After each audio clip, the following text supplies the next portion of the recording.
Bismillahirrahmanirrahim. Alhamdulillahi rabbil alamin. Wa bihi nasta'in ala umurid dunya waddin. Ashhadu an la ilaha illallah wahdahu la syarika lah. Wa ashhadu anna sayyidana Muhammadan abduhu wa rasuluh. Allahumma salli wa sallim wa barik ala sayyidina Muhammad wa ala alihi wa sahbihi wa man tabi'ahum bi ihsan ila yaumiddin. Yang kita hormati dan kita cintai para habaib, para alim ulama, guru-guru agama, muhibbin, hadirin dan hadirat rahimakumullah.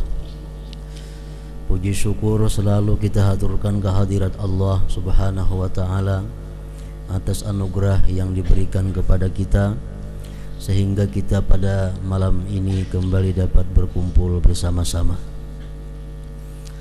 Dan pula tidak lupa salawat dan salam kita haturkan kehadiran junjungan kita Nabi besar Muhammad sallallahu alaihi wasallam, dan juga kepada seluruh keluarga, para sahabat, zurriyat dan pengikut beliau ila yaumil qiyamah.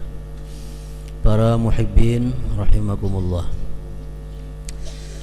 minggu yang telah lalu kita bersama-sama telah mengetahui bahwa ayat yang pertama dari surat Al-Fatihah itu adalah Bismillahirrahmanirrahim.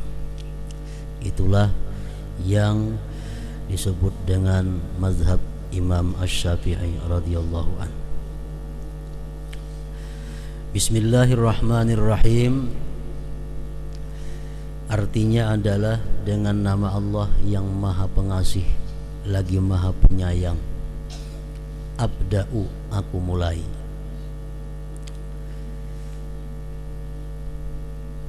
Artinya kita memulai pekerjaan atau memulai bacaan dengan Bismillahirrahmanirrahim.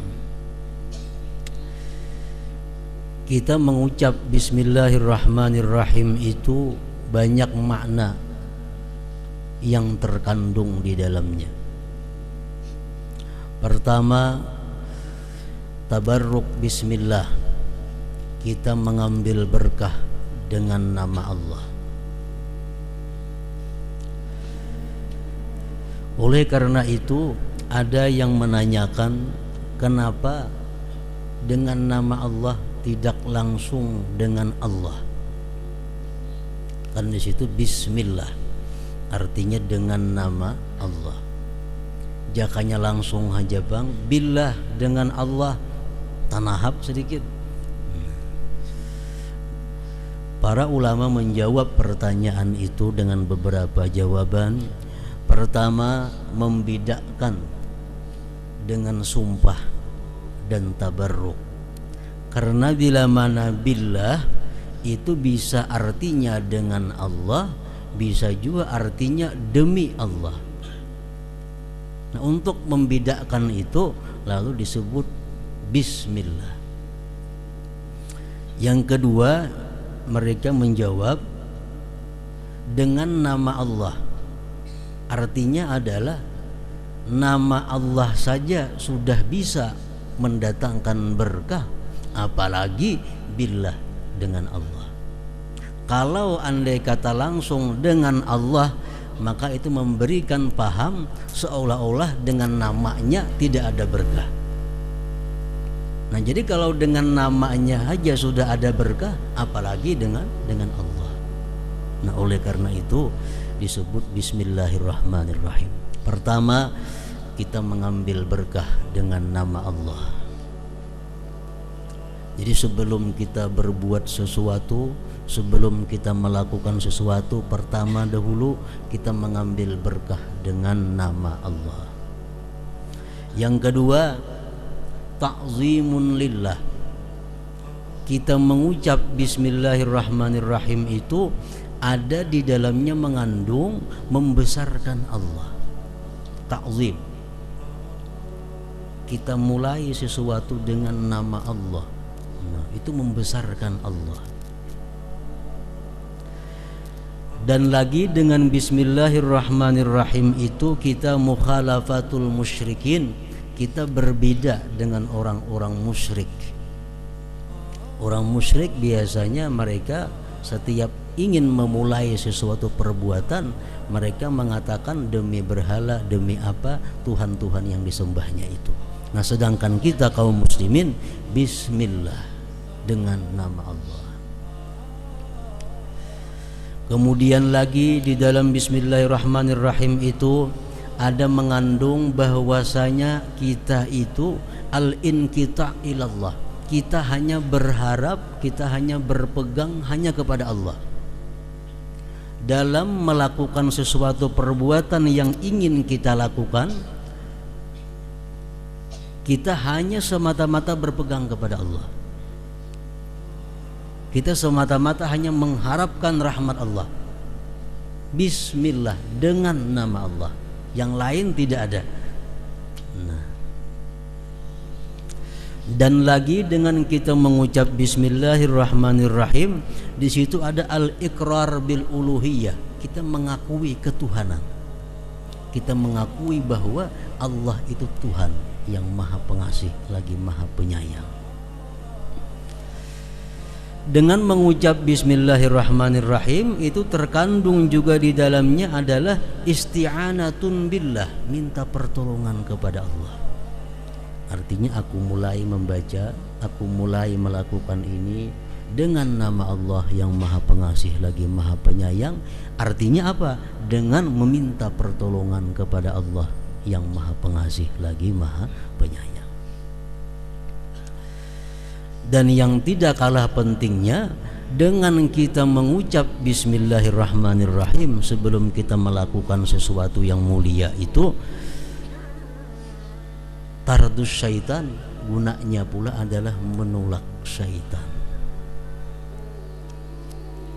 Kita makan, kita mengucap sebelumnya bismillahirrahmanirrahim, syaitan menjauh daripada kita. Kita memakai pakaian, sebelumnya kita baca bismillah, syaitan menjauh dari pakaian kita. Kita minum, kita mengucap bismillah, syaitan menjauh daripada minuman itu. Jadi bismillahirrahmanirrahim itu adalah tardun lisyaitan, juga menolak bagi syaitan. Dihikayatkan dalam beberapa kitab, iblis mengutus dua anak buahnya. Pertama syaitan si A, kedua syaitan si B. Syaitan A diutus oleh iblis untuk mengurus Fulan bin Fulan agar dia tersesat. Syaitan nang B ini pun diutus oleh iblis untuk menggoda seseorang lainnya agar dia tersesat. Diberi waktu sekian hari oleh iblis. Hari demi hari, akhirnya datang kedua syaitan tadi kepada tuannya iblis. Syaitan nang saya kungun ini datang kurus, pakaian cumpang camping, merigat. Sedangkan syaitan nang saya kungun ini sekali datang awak lama, pakaian rapi, nicis. Jadi iblis kenapa ikan bina berubah datang keduanya nih?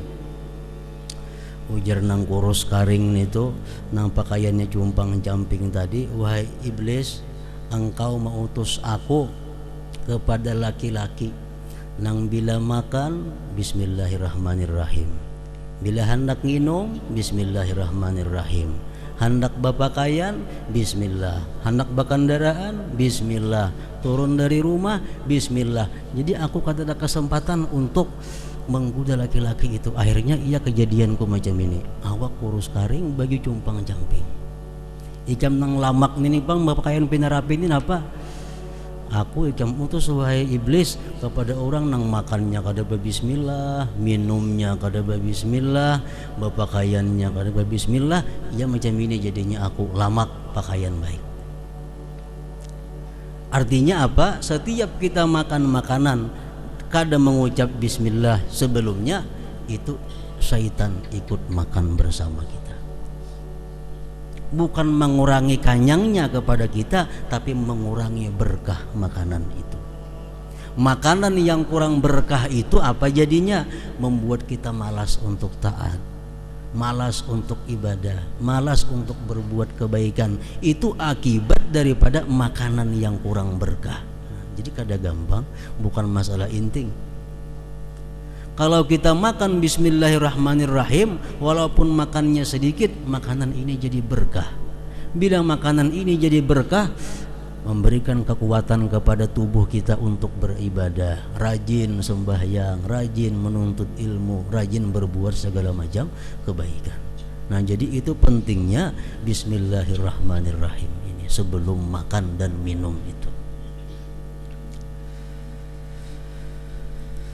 Para muhibbin rahimakumullah, Ibnu Mas'ud berkata, "Man arada an yunjiyahullah min az-zabaniyah at-tis'ata ashar falyaqul bismillahirrahmanirrahim li'anna hurufaha tis'ata ashar." Ujar Ibnu Mas'ud, bismillahirrahmanirrahim itu hurufnya ada 19. Hitung mulai ba itu sampai mim 19 hurufnya. Dan malaikat zabaniyah, malaikat neraka, malaikat yang khusus menyiksa orang-orang yang menentang Allah, itu jumlahnya 19. Siapa yang mengata bismillahirrahmanirrahim, maka dia akan terhindar daripada malaikat zabaniyah yang 19 itu. Al-Quran mengatakan, wa ma adraka ma saqar la tubqi wa la tazar lawahatun lil bashar 'alaiha tis'ata ashar. Tahukah engkau neraka? Neraka itu tidak meninggalkan, tidak menyisakan daging, rambut daripada tubuh kalian, semua dibakarnya. Lawahatun lil bashar, dia menghancurkan kulit-kulit manusia. Bismillah tis'ata ashar, di atas neraka itu ada 19 malaikat yang disebut dengan zabaniyah. Bila kita membaca bismillahirrahmanirrahim dengan hati yang bersih dan penuh keimanan, 19 huruf bismillahirrahmanirrahim itu mendinding kita, mencegah kita daripada cengkraman malaikat zabaniyah yang 19 itu. Ini khusus bismillahirrahmanirrahimnya. Lain yang hendak makan, lain istilah membaca bismillahirrahmanirrahim. Kalau kita membaca Ratibul Atas, itu sudah ada di sana. Ratibul Atas ada bismillahirrahmanirrahim, bismillahirrahmanirrahim, bismillahirrahmanirrahim, bismillah tahassadna billah. Nah, jadi ada bismillah 3 kali di situ. Dan dalam ratib lain itu ada. Hanya ada di Ratibul Atas bismillahirrahmanirrahim, beliau mengulang-ulang 3 kali. Bila kita baca itu dengan hati yang bersih, dengan penuh keimanan, mendinding kita daripada malaikat zabaniyah tadi. Para muhibbin rahimakumullah. Nah, jadi bismillahirrahmanirrahim, kita membaca Fatihah, artinya aku memulai membaca surat Fatihah ini dengan nama Allah yang Maha Pengasih lagi Maha Penyayang. Geritik hati hendak membaca Al-Quran, minat, keinginan hati untuk membaca Al-Quran, untuk sembahyang, untuk berbuat kebaikan, itu merupakan nikmatul uzma, nikmat yang besar, nikmat yang agung. Bila hati kita ini ada tergeritik hendak menuntut ilmu, hendak membaca Al-Quran, hendak sembahyang, ada minat dalam hati kita, itu nikmat Allah yang agung kepada kita. Kita baca bismillahirrahmanirrahim, aku mulai, ini pekerjaanku, ini sembahyangku, ini bacaanku dengan bismillahirrahmanirrahim, itu nikmat yang agung. Bila mana kita dapat nikmat, apa yang paling layak kita katakan? Kita dapat nikmat, apa yang paling berhak kita sebut? Tidak ada lain selain daripada Alhamdulillahi Rabbil Alamin. Nah itu orang sembahyang khusyuk kalau mengerti, orang mengerti kalau sembahyang khusyuk. Nah, Bismillahirrahmanirrahim, dengan nama Allah aku sembahyang, aku bisa membaca Quran, itu nikmat Allah. Lalu Alhamdulillahi Rabbil Alamin, segala puji bagi Allah, Tuhan semesta alam. Rasulullah sallallahu alaihi wasallam bersabda, Alhamdulillah thamanu kulli ni'mah. Alhamdulillah itu adalah harga tiap-tiap nikmat. Allah memberi kita nikmat, kita alhamdulillah lunas. Bila Allah memberi nikmat kepada kita, kita kadang mengucap alhamdulillah, kita belum bayar nikmat. Alhamdulillah thamanu kulli ni'mah. Alhamdulillah itu adalah harganya nikmat. Bahkan Allah Subhanahu wa taala disabdakan oleh Rasulullah sallallahu alaihi wasallam, apabila Allah memberikan kepada hambanya satu nikmat daripada nikmat duniawi, misal duit datang, atau makanan datang, atau pakaian datang kepada kita, kita sahut alhamdulillah. Allah berfirman, ujar Allah apa? Itu lihat hambaku, dia ku beri sedikit, dia ku beri dunia yang tidak ada artinya, tapi dia balas aku dengan ucapan yang sangat besar yang abadi sampai hari akhirat nanti. Alhamdulillahi Rabbil Alamin. Rasulullah sallallahu alaihi wasallam bersabda lagi, Alhamdulillah amanun lin ni'mah min zawaliha. Bila kita dapat nikmat lalu kita ucap alhamdulillah, itu adalah merupakan keamanan daripada hilangnya itu nikmat. Kita dapat nikmat, alhamdulillah, insyaallah ini nikmat akan tidak hilang, tidak akan dibinasakan oleh orang. Alhamdulillah amanun lin ni'mah min zawaliha. Rasulullah sallallahu alaihi wasallam bersabda lagi, kullu amrin zibalin la yubda'u fihi bilhamdulillah wa huwa aqta. Tiap-tiap sesuatu perkara yang mulia yang tidak dimulai padanya dengan alhamdulillah, maka itu perkara menjadi potong, kurang berkahnya. Maksudnya adalah ada dalam beberapa keadaan tertentu kita disuruh mengucap yang pertama itu alhamdulillah, bukan bismillah. Dalam keadaan-keadaan tertentu kita dianjurkan oleh Rasulullah, ucapan pertama yang kita ucap alhamdulillah, bukan bismillah. Ada lagi dalam keadaan-keadaan lain, ucapan yang kita ucap alhamdulillah itu letaknya sesudah bismillahirrahmanirrahim.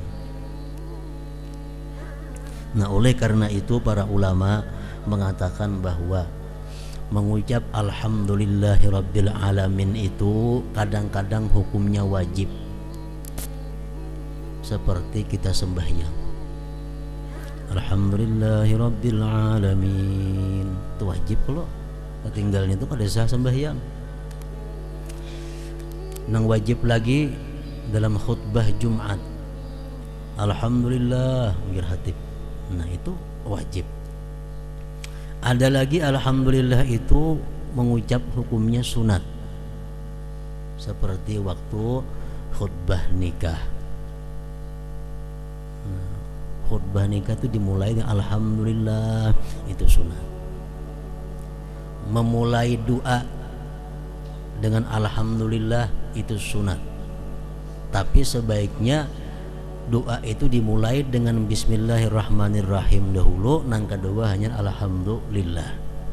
Sebab Rasulullah berkata, tiap-tiap doa yang diawali dengan bismillahirrahmanirrahim, doa itu tidak ditolak. Doa tidak ditolak. Mengakhiri doa alhamdulillahirabbil alamin sunat.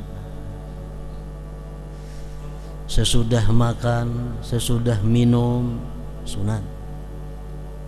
Ketika dapat nikmat yang tidak menjahatkan akan orang lain, itu pun juga sunat kita ucapkan alhamdulillahirabbil alamin. Ada nikmat yang diberikan Allah kepada kita, cuma orang lain ini sedang sengsara, sebaiknya jangan diucapkan di mulut itu alhamdulillah. Kenapa? Karena orang sekitar kita dapat musibah. Pernah dikatakan salah seorang aulia besar yang bernama Sari As-Sakhati,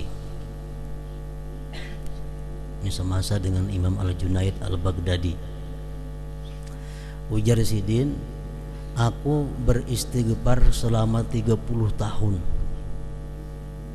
Gara-gara apa? Gara-gara mengucap alhamdulillah. Kenapa kisahnya? Ujar Sidin, suatu hari aku sembahyang di masjid. Tuntung sembahyang di masjid, datang orang mengabarkan, Tuan Guru, itu pasar kebakaran, habis semua toko-toko orang, tapi toko pian selamat, alhamdulillah.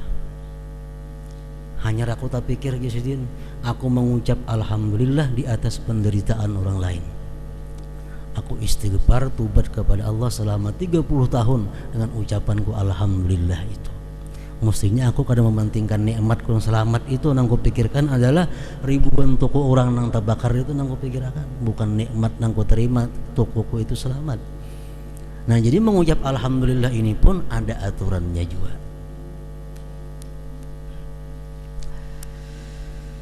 Mengucap alhamdulillah bisa makruh bila mulut kita bernajis atau kita berada di tempat-tempat najis, tempat kotor lainnya. Dan mengucap alhamdulillah ini bisa pula haram bila mana kita gembira dengan maksiat. Orang menang berjudi, alhamdulillah, itu menggenali dosanya. Orang minum arak meriga, alhamdulillah. Nah, ini adalah ucapan alhamdulillah bukan menambah pahala, tapi justru menambah dosa kepada yang mengatakannya.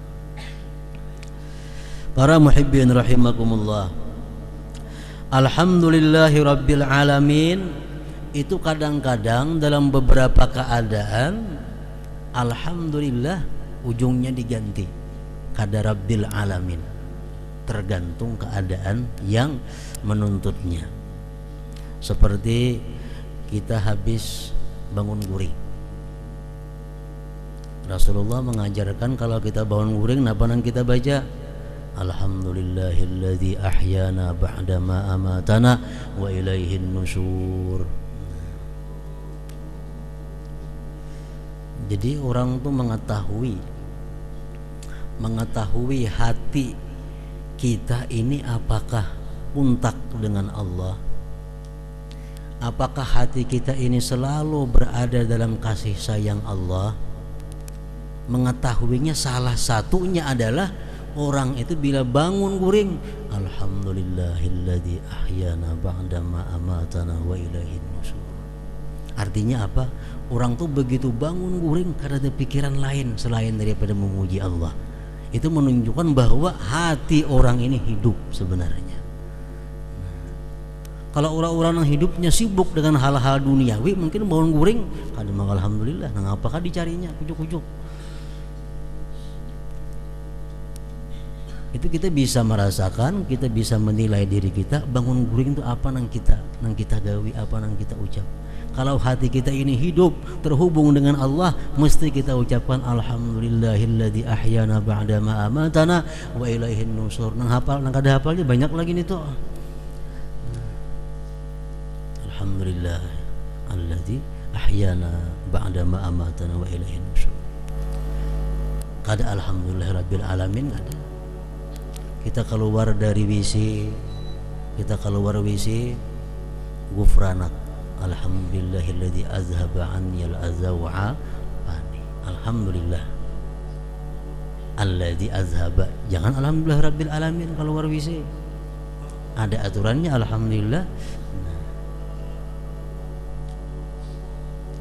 Sesudah makan, alhamdulillah. Itu sekurang-kurangnya. Yang lebih baik lagi, alhamdulillahilladzi at'amani hadza wa razaqani min ghairi haulin minni wala quwwah.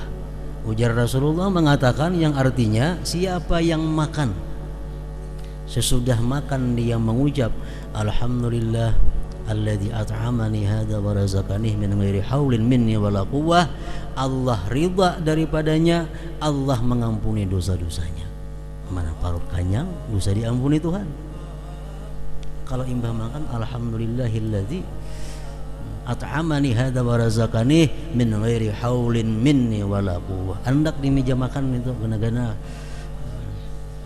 kita ada ingat orang memakai pakaian, alhamdulillahilladzi kasani hadzal sauba min ghairi haulin minni wala quwwah. Diampuni Allah dosa-dosanya. Nah, jadi banyak cara untuk melebur dosa itu.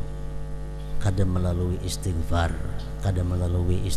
banyak jalan-jalan lain dosa kita terhapus kalau kita mau mengamalkan hal-hal yang kita anggap sebenarnya kecil, hal-hal yang sebenarnya kita anggap remeh tapi kada tagawi. Jadi ini mulai kanak-kanak, mulai anak-anak santri, putra putri, mulai kakanakan inilah melatih bacaan-bacaan macam itu. Kalau sudah tua kena ngalih kebiasaan sudah kada sampai ke akhirnya. Masuk jamban, keluar jamban, memakai baju, melepas baju, semua itu diajarkan oleh Rasulullah bacaan-bacaannya. Nah, para muhibbin rahimakumullah, sesudah wahin bersin alhamdulillah, itu minimal. Terbaik sedikit alhamdulillahi rabbil alamin. Terbaik lagi alhamdulillah ala kulli hal. Terbaik lagi alhamdulillahi rabbil alamin ala kulli hal. Nang taharat lagi alhamdulillahi hamdan tayyiban katsiran mubarakan fihi mubarakan alaih kama yuhibbu rabbuna wa yarda. Kalau kita wahin, kita baca itu, berebut malaikat mencatat amal ibadah kita itu, menurut sabda Rasulullah sallallahu alaihi wasallam.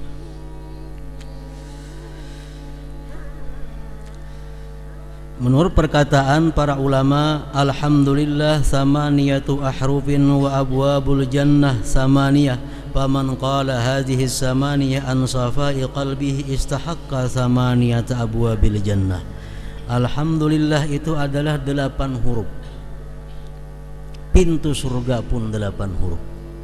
Siapa-siapa yang mengata alhamdulillah dengan hati yang bersih, maka dia akan berhak untuk masuk ke 8 pintu surga itu. Duduk kita imbah makan, kita renungi nikmat Allah, diberi makanan, kawa menyuap, kawa mengunyah, kawa masukkan ke dalam parut. Kita renungi nikmat-nikmat itu, akhirnya alhamdulillah. Nah iya, itu artinya 8 huruf. Kita baca alhamdulillah berdasarkan hati yang bersih, hati yang penuh merenungi nikmat-nikmat Allah. Kita akan berhak 8 pintu surga nantinya. Nah, sesudah alhamdulillahi rabbil alamin, ayat yang kedua daripada surat Al-Fatihah, ayat yang ketiga adalah Ar-Rahmanir Rahim. Ar-Rahmanir Rahim.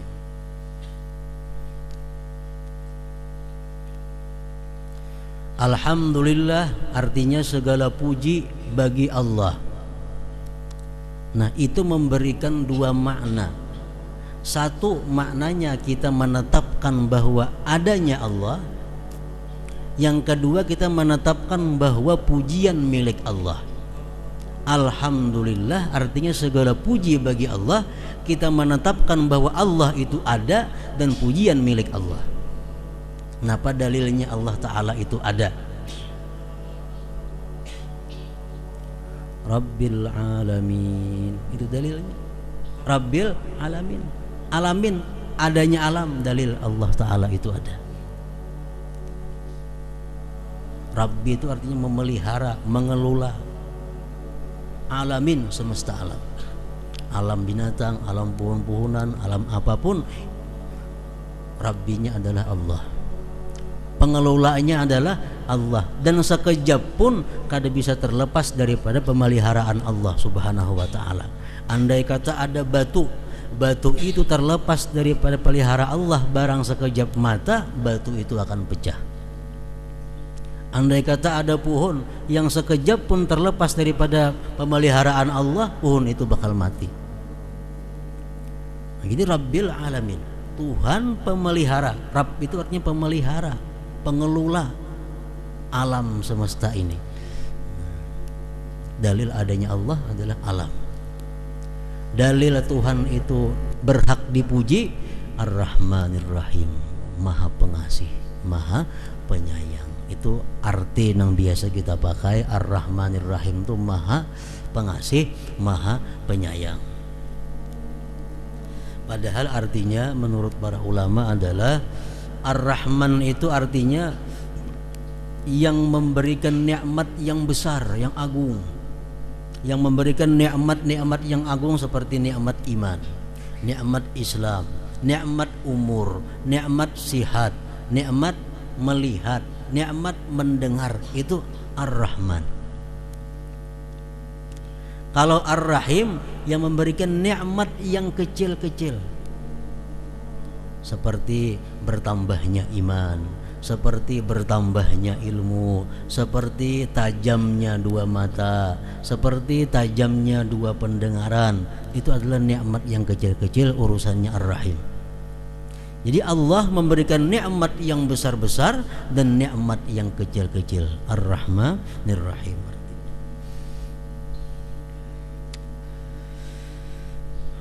Para muhibbin rahimakumullah, di situ ada memberikan sesuatu kesan yang menyebabkan kita itu takut dan menyebabkan kita harap. Pertama, Alhamdulillahirabbil alamin, segala puji bagi Allah yang memelihara alam semesta ini. Itu kalau pikiran kita sekilas, orang yang mampu memelihara alam semesta ini begitu kuat orangnya, begitu dahsyat orangnya, karena dia mampu mengelola alam semesta. Itu kalau pikiran kita sekilas. Tapi Allah menyambung, Ar-Rahmanir Rahim, pengasih penyayang, yang mengelola alam semesta. Tadi orangnya bukan pemarah kada, bukan keras kada, tapi Ar-Rahmanir Rahim, Maha Pengasih, Maha Penyayang.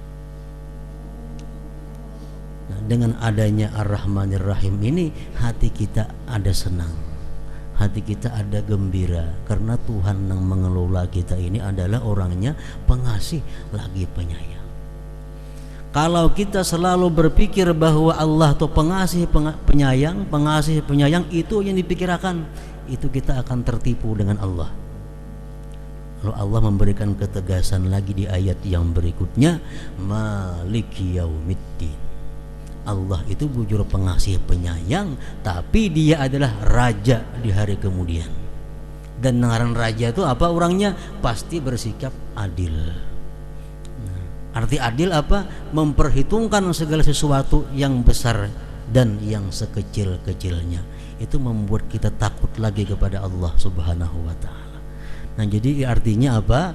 Kita membaca surat Al-Fatihah itu hati kita ini bulak-bulik antara gembira, senang dengan Allah dan kembali takut kepada Allah Subhanahu wa ta'ala.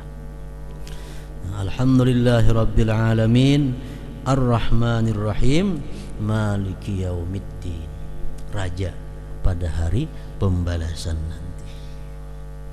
Nah, selanjutnya ayat yang berikutnya adalah Iyyaka na'budu wa iyyaka nasta'in.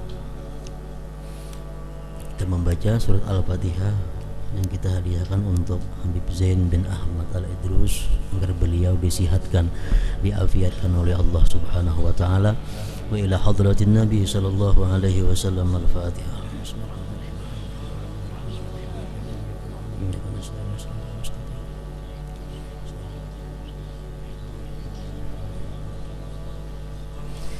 أشهد أن لا إله إلا الله وحده لا شريك له أشهد أن سيدنا محمدا عبده ورسوله لا إله إلا الله أفني بها عمري لا إله إلا الله أدخل بها قبري لا إله إلا الله أخلو بها وحدي لا إله إلا الله ألقى بها ربي لا إله إلا الله قبل كل شيء لا إله إلا الله بعد كل شيء لا إله إلا الله يبقى ربنا ويفنى كل شيء لا إله إلا الله نستغفر الله لا إله إلا الله نستغفر الله لا إله إلا الله نستغفر الله لا إله إلا الله ونتوب إلى الله لا إله إلا الله محمد رسول الله صلى الله عليه وسلم فيا أيها الراجون منه شفاعة صلوا عليه وسلموا تسليما